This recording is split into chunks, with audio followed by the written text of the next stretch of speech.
programa de licenciatura en lenguas extranjeras con énfasis en inglés de la Universidad UNAM. El día de hoy le voy a realizar una serie de preguntas que usted como docente va a responder.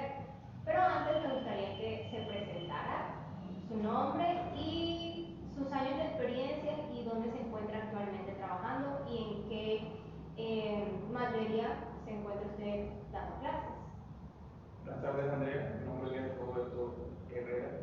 Soy docente de inglés. Actualmente trabajo en Trinity Bilingual School, pero tengo 5 años de experiencia. Muy bien. Primera pregunta. ¿Cómo adaptas tu enfoque pedagógico para atender las necesidades individuales de los estudiantes y garantizar una educación inclusiva? Siempre aplico ejercicios diferentes para cada uno de mis estudiantes, como cuando pasamos a los tableros. De pronto ellos no se dan cuenta en un comienzo, pero todos los ejercicios son personalizados y con el objetivo de llegar a cada uno de ellos.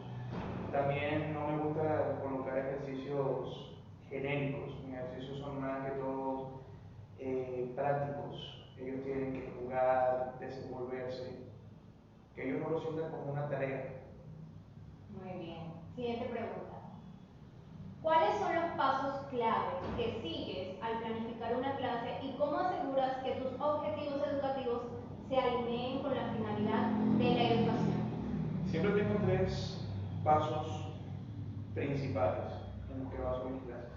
El primero es como un calentamiento, ¿verdad? Yo entro y le hablo con el vocabulario del tema que vamos a utilizar. Si es el día de la semana, le hago preguntas como what day is today? Do you know what activity do we have on weekends? Or something like that. Si es sobre el humor, les comento, hey guys, today I feel sad, I feel happy, y cosas por el estilo. Luego entramos a lo que es el contenido. Ya con el contenido es donde les explico el vocabulario, cómo deberían expresarse, qué preguntas les pueden hacer con ese vocabulario y cómo responderlas. Procuro que las clases no sean tipo, bueno niños, el día de hoy vamos a ver este tema, sino que utilizo un vocabulario, espero que me hagan preguntas o como por ejemplo, profe, ¿qué está diciendo? O profe, ¿qué significa? ¿Qué podemos hacer? Profe, nunca escuché eso. Y de ahí voy sacando la clase, que ellos sientan que es algo improvisado. Y por último, hacemos siempre juegos para reforzar lo aprendido. Muy bien. ¿Cuáles son los desafíos más comunes que enfrentas al innovar en el aula y cómo los superas para mantener la efectividad de tu enseñanza? A los niños siempre les cuesta cuando vamos a pasar de tema o cuando aplicamos nuevas actividades porque se acostumbran fácil a las que ya les gustaban y no es fácil para ellos, bueno, también esto me puede gustar también. Creo que es el reto más grande que tengo como docente en el aula. Sin embargo, con el tiempo y paciencia todo se logra. Listo. En su experiencia como docente, ¿qué acciones consideras necesarias para lograr un proceso de enseñanza y aprendizaje efectivo?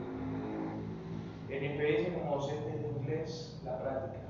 La práctica es importante que el niño no vea las actividades como una carga, sino como algo entretenido, algo divertido, algo que ellos sientan que quieren hacer y no que necesiten hacer.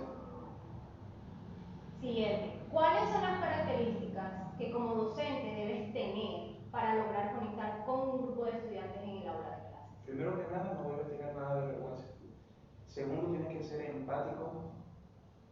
Obviamente siempre debes marcar tus límites porque siempre hay quienes abusan de tu empatía.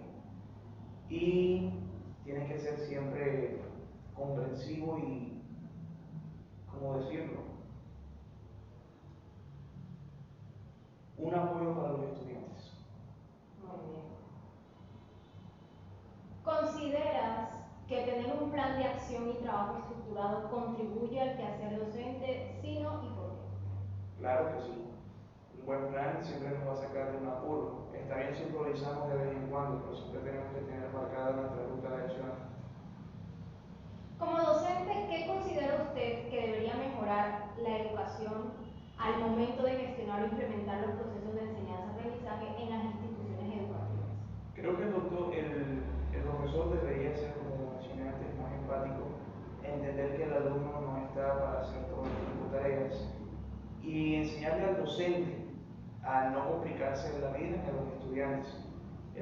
Normalmente siempre vemos que los niños van cargados de tarea y el docente parece que lo disfrutara. Es importante, como mencioné antes, que los niños vean estas actividades como algo divertido, algo entretenido, algo que ellos quieren hacer y que sientan que realmente están aprendiendo. Llevar estas actividades a una percepción más práctica, enseñarles cómo lo pueden utilizar día a día y cómo esas cosas les pueden ayudar a comprender un mundo mejor. Bien.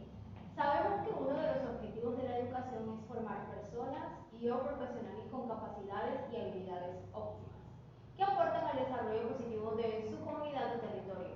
Con base a esto, ¿qué aporte cree usted que ha logrado hasta ahora en su rol como docente dentro de su comunidad? Yo creo que siempre he motivado a mis estudiantes a buscar siempre más conocimiento y a poder explotar sus habilidades para el beneficio de la sociedad. Muy bien. Según su área de enseñanza, que en este caso es el inglés, ¿considera a la didáctica como un elemento importante al momento de desarrollar sus clases o temáticas? Súper importante, debe ser la herramienta principal de todo docente. ¿Qué importancia le otorgas a la interacción entre docentes y estudiantes en el proceso de enseñanza-aprendizaje? ¿Y cómo fomentas esta interacción en el aula? Es bastante importante un estudiante que no empatice con su docente, me temo que no va a ser un estudiante que respete la asignatura. Y en cuanto a cómo lo fomento, pues yo busco que siempre mis estudiantes se sientan cómodos y confiados conmigo, además de que vean mi asignatura como una hora no de estresarse, sino de divertirse aprendiendo. Muy bien. ¿Cuáles son los pasos fundamentales que sigue al planificar una clase y cómo garantiza que sus objetivos educativos se alineen con el propósito de la educación? Tengo tres pasos fundamentales que son los presaberes, el desarrollo y la conclusión. En los presaberes yo les hago ejercicios en los que aplicamos el vocabulario que vamos a aprender. Con esto busco que ellos se sientan curiosos, quieran saber más, quieran saber las respuestas, quieran saber cómo responder, cómo formular preguntas, etcétera, etcétera. En el desarrollo es cuando ya yo les estoy explicando todo el vocabulario, las reglas gramaticales que deben seguir, etcétera, etcétera. Y en la conclusión siempre realizamos juegos, actividades didácticas para que los motiven a ellos a ser competitivos, para aprender y para mejorar. ¿Qué métodos o enfoques pedagógicos emplea para inspirar el interés de sus estudiantes y mantener su atención en el salón de clases? Mi herramienta principal siempre ha sido ser didáctico. Siempre hacemos juegos, actividades, competencias, etcétera, etcétera. Muy bien. ¿Cuáles son los principios y valores que usted considera que debe tener un docente? El respeto y la consideración. ¿En qué se basa para realizar el material didáctico que se prepara en clases? Pues nosotros debemos seguir una estructura ya dada por los libros. Sin embargo, cuando yo noto que mis estudiantes tienen debilidades en ciertos temas, los reforzamos antes de entrar a las actividades concernientes a eso. Aparte de enseñar, ¿qué otras actitudes debe transmitir un docente? Liderar. Un profesor que no sepa ser líder no va a ser nunca o no puede llamarse un buen docente. Un docente debe saber guiar al estudiante, saber motivarlo, saber inspirarlo. Muy bien, esas son todas las